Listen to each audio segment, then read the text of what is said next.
communiqué bu conseil des ministres. Position bi nga xamante ni le PM Ousmane Sonko am na ko li mu décrié. ma liiral la ko mu ne. ci lu ñeel gouvernance du secteur parapublic. mu ne dañoo constaté ay dysfonctionnements graves dans les organes délibérants. absence de pré-conseil, compte rendu archivage défaillant.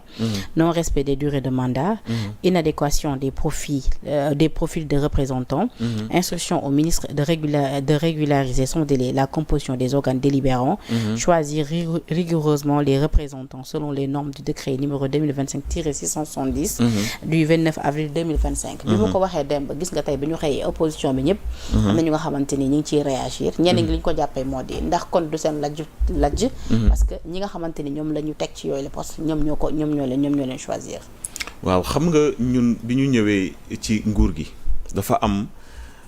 doxalin boo xamante ni dañ ko fi fekk mooy da ngay gis lu ci mel ni da ngay jël exemple rek man ci structure bi nga xam ne man moom laa diriger muy le centre national de la fonction publique territoriale mu nekk un établissement boo xam ni dafa am ñaari organes yu ko seq comme direction yu bëri yi nga xamante ni ñoo nekk au niveau de l'État muy dafa am la direction générale ak l'organe délibérant muy nekk soit le conseil d'administration wala le conseil de surveillance man dans mon cas dama am une direction générale am un conseil d'administration ñaari structures yooyu dafa am ku ci nekk rôle bu am solo boo xam ni moom ngay jouer mais ñun li ñu fi fekkoon mooy maanaam seen liggéey relation de travail yi ñu waroon a am ak concordance bi waroon a am dans le respect des procédures mais aussi dans l'exercice en fait dans le plein exercice de leur prérogative du doon am duñ ko doon def mooy tey dañu war di tenir par exemple tous les trimestres un conseil d'administration boo xamante ni président conseil d'administration moom moo koy doxal moo koy jiite moo koy convoquer moo koy présider pour mën a saytu ak aussi accompagner li nga xamante ni mooy liggéeyu direction générale. léegi lu ni mel lu tax daawul am ci sa gis-gis. parce que manque de sérieux bi amoon ci administration bi. mais manque de sérieux bu dafa mel moom la leen Sonko di reproche. non du ñëpp mais le rappel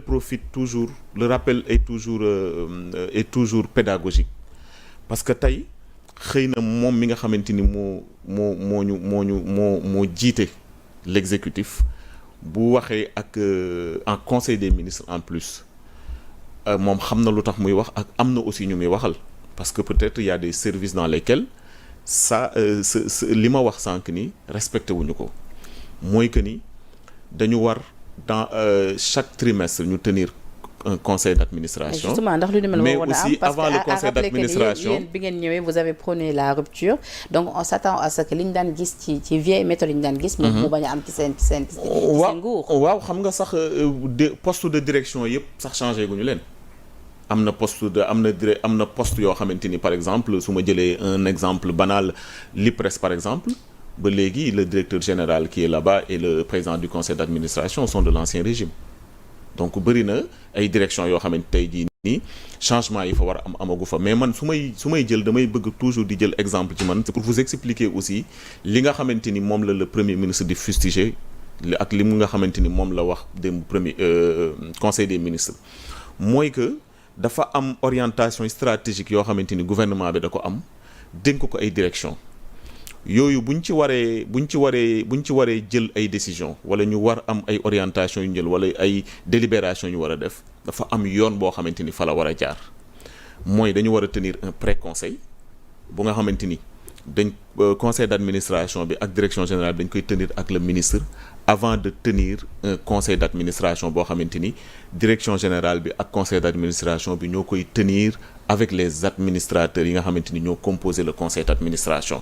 parce que conseil d'administration bu nekk dafa am ay profils yu fa nekk yoo xamante ni ñoom ñoo concerner secteur boobu par exemple man boo ñëwee sama conseil d'administration am na waa ministère de la fonction publique am na waa ministère des finances am na waa ministère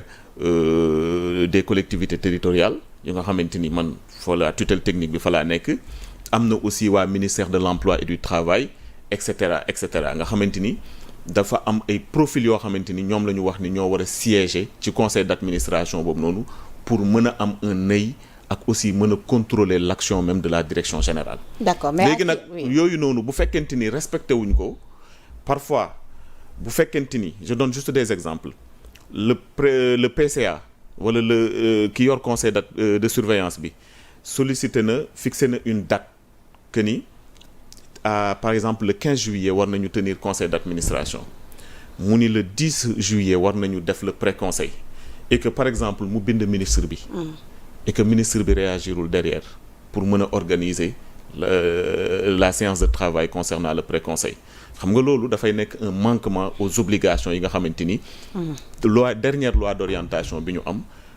imposer na ko wala instruire na ko ñi nga xamante ni mooy organe délibérant yi ak aussi organe de direction yi donc foofu le premier ministre di waxee mooy que ni tey suñu ministre yi nga xamante ni dañ leen jox ay ndombo tànk ñu yor tutelu technique gu yenn direction yi il faut que ñu xamaat seen responsabilité par rapport aux directions générales yi nga xamante ni dañu nekk ci seen tutelle technique et que liggéey yi nga xamante ni dañ ko war a def ak ñoom ñu koy def dans les délais mais aussi il faut que les directions générales liggéey yi ñu war a def ak les conseils d'administration ou les conseils de surveillance rigueur bi ci war ñu def ko ñun dans notre cas on est blanc comme neige. Vous n'êtes pas concerné. Non on n'est pas concerné parce que ñun am nañu rigueur boo xamante ni non seulement si suñu ay responsabilités dafa am Sénégal foo xam fa lañ ko fekk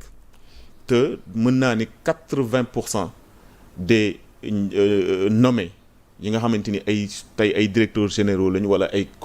président conseil d'administration rigueur boobu noonu nekk ci le président Ousmane Sonko moom la ñu gëm. te ci la ñu nekk. mais ay manquements du ñàkk. léegi nag benn manquement boobu dafa am niveau d'exigence boo xamante ni boo ko amee ci sa bopp premier ministre am ko président de la république am ko directeurs généraux yi ci ëpp am ko boo gisee mu am ay manquements quelque part il faut tout de suite tirer sur la sonnette d'alerte pour que mu bañ a nekk loo xamante ni dafay vulgariser. wala dañ koy jàppee ndax c'est parce que. à toutes les parties prenantes. le PM wala le père. peut-être si seen choix ci seen critères yu basé wu peut-être ndax da nga jàpp ni c'est-à-dire que defuñu choix yu wax benn ñaareel bi tamit ndax da nga jàpp ni c'est parce que bëri nañu bokk ci yéen sax ñu jàpp ni peut-être c'est parce que dañoo privilégier trop les alliés. et que peut-être waroon nañu gën a miser sur le Pastef authentique. Penda sàmmkatu mbott moo xam ba ci soox loolu la wala fi wax dafa am loo xamante ni c'est laissé à l'appréciation à la discrétion mais aussi à l'appréciation du premier ministre. mais wax yooyu yaa ngi koy dégg man ni ma koy déggee. waaw mooy